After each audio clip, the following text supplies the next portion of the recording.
Assalamualaikum dan hai, saya Paan dan Racun. Kali ni saya akan unbox smartphone terbaru daripada Huawei P40 Pro.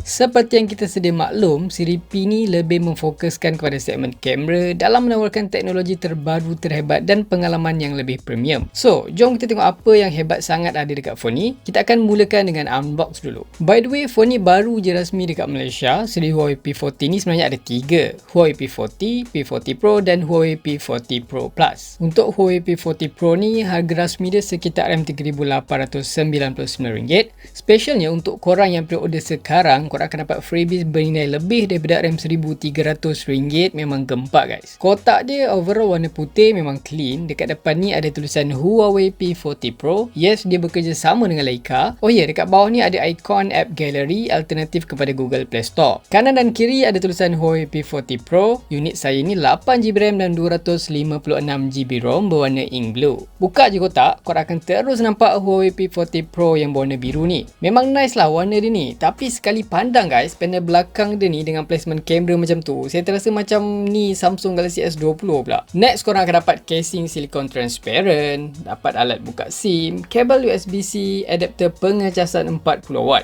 Dan last kali korang akan dapat earphone jenis USB-C, bermakna phone ni tiada lubang audio jack kegemaran ramai. Tak ada buku manual pula saya nampak dalam kotak dia ni. Mungkin tertinggal kot sebab masa Huawei hantar device ni hari tu, kotak dia memang dah unseal dah. Alah, lagipun mostly korang bukannya baca manual ni kan? Baik mengaku cepat. Once saya pegang phone ni, apa yang saya nampak, Huawei P40 Pro ni direka untuk kelihatan lebih simple, minimal dan of course nampak lebih premium. Frame sisi dia daripada metal. Panel depan dan belakang dibaluti dengan kaca melengkung macam kebanyakan phone flagship masa kini. Saya perasan tahun ni Huawei menggunakan warna yang agak lebih klasik berbanding model sebelum ni yang popular dengan warna gradient yang lebih menyelah. Dekat belakang ada quad camera setup dengan bump yang agak tebal. Di sisi kanan clean tanpa sebarang butang. Di bahagian sisi kiri ada belly broker dan butang power. Dekat atas ada mic untuk kegunaan rakaman video dan noise cancelling. Dan ada juga air blaster. Dekat bawah ada speaker grill, port pengecasan USB-C, mic dan juga SIM tray jenis hybrid. Yes, boleh masuk memory card, tapi korang guna memory card jenis nano daripada Huawei. Di kala banyak brand lain yang dah pun buang skrin jenis curve ni,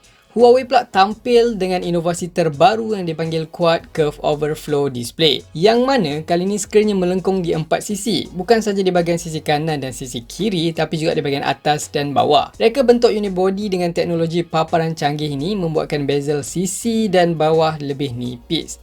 Kata Huawei, siri Huawei P40 Pro menggabungkan reka bentuk futuristik dan pembuatan yang teliti untuk memberikan cengkaman yang selesa dan sesuai untuk kegunaan sebelah tangan. Skrinnya tak adalah besar sangat dan tak juga kecil, berukuran 6.58 inci dengan resolusi Full HD Plus OLED display. Oh ya, this time Huawei bekalkan dengan sokongan 90Hz refresh rate yang menjadikan transition dan animation lebih smooth. Untuk pengimbas cap jari dalam skrin pula, kali ni Huawei kata permukaan area untuk unlock tu 30% lebih besar dan of course lebih pantas. Animation baru untuk unlock screen ni pun saya nampak agak menarik, tapi ada option lain kalau korang tak nak pakai fingerprint scanner, korang juga boleh pakai face unlock yang tertanam dekat dual selfie phone ni. By the way, hanya model Pro ke atas je yang support IR sensor untuk fast dan secure unlock even dalam keadaan kurang cahaya pun. Dari segi spesifikasi, Huawei P40 Pro dikuasakan dengan chip high Silicon Kirin 990. Skrinnya 6.8 inci OLED display, 8GB RAM dan 256GB ROM, quad kamera belakang dan dual kamera selfie di bahagian depan. Baterinya sebesar 4209 mAh, menyokong pengecasan pantas 40W supercharge. So far, masa yang saya ambil untuk full charge phone ni sekitar dalam 1 jam 10 minit. Phone ni juga menyokong wireless charging 27W. Next, phone ni juga support 5G, ada NFC dan penarafan kalis air IP68. Ok, so siri Huawei P ni memang terkenal dengan kemampuan kamera dia yang gempak berkat dari gabungan hardware dan software. Dari segi hardware, kamera Huawei P40 Pro ni ada 4.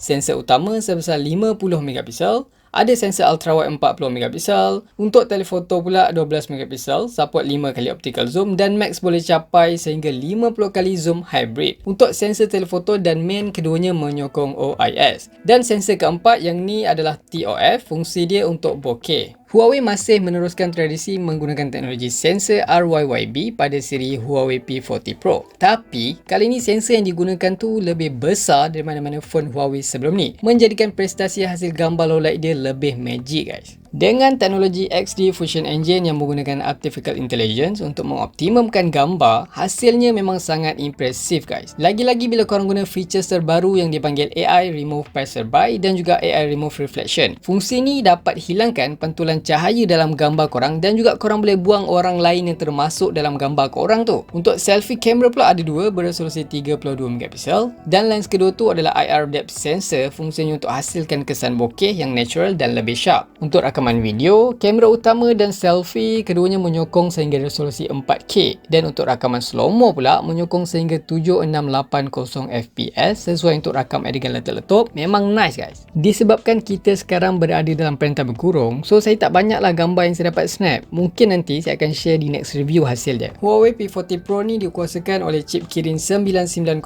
5G yang sama macam Mate 30 5G dan juga Mate XS yang dihasilkan dengan proses 7 nanometer EUV. So far performance dia ni agak lancar lah. Saya cuba try main PUBG, memang not bad dia punya prestasi dia tu. Untuk grafik PUBG ni, kalau korang tertanya max dia tu boleh dapat HDR Plus Ultra. Masih tiada HDR Plus Extreme, mungkin PUBG belum optimize lagi untuk chip ni. Sistem penyusukan juga terbina pada model P40 Pro ni, tapi untuk P40 Pro Plus lebih advance lah tag dia tu. Sistem operasi menjalankan Android 10 dengan antarmuka baru EMUI 10.1. Antara features baru yang ada dekat EMUI 10.1 ni, Huawei panggil Me Time. Basically, Me Time ni adalah rival kepada FaceTime Apple. Fungsi dia untuk buat panggilan audio dan video melalui internet dengan resolusi tinggi. Huawei juga meneruskan ekosistem mereka dengan adanya fungsi Huawei Share untuk memudahkan pemindahan data pada phone Huawei yang lain dan juga connect pada laptop Huawei. Yes, macam yang korang sedia maklum, App Gallery adalah alternatif Play Store untuk peranti Huawei since phone ni tak support Google Mobile Services. So, saya ingatkan korang lagi, phone ni tak ada buat in Play Store guys. Korang boleh je guna app clone yang terbina dekat dalam phone ni untuk copy semua aplikasi dalam phone lama korang tu, ataupun korang boleh download je dekat APK Pure. Kamera dah padu, spek pun gepak, performance pula tip-top. Tapi persoalannya, boleh ke korang hidup tanpa Google Play Store ni? So guys, macam biasa jangan lupa tinggalkan like, comment, share dan subscribe. Itu saja racun kali ni. Jumpa lagi di racun-racun seterusnya. Stay safe guys.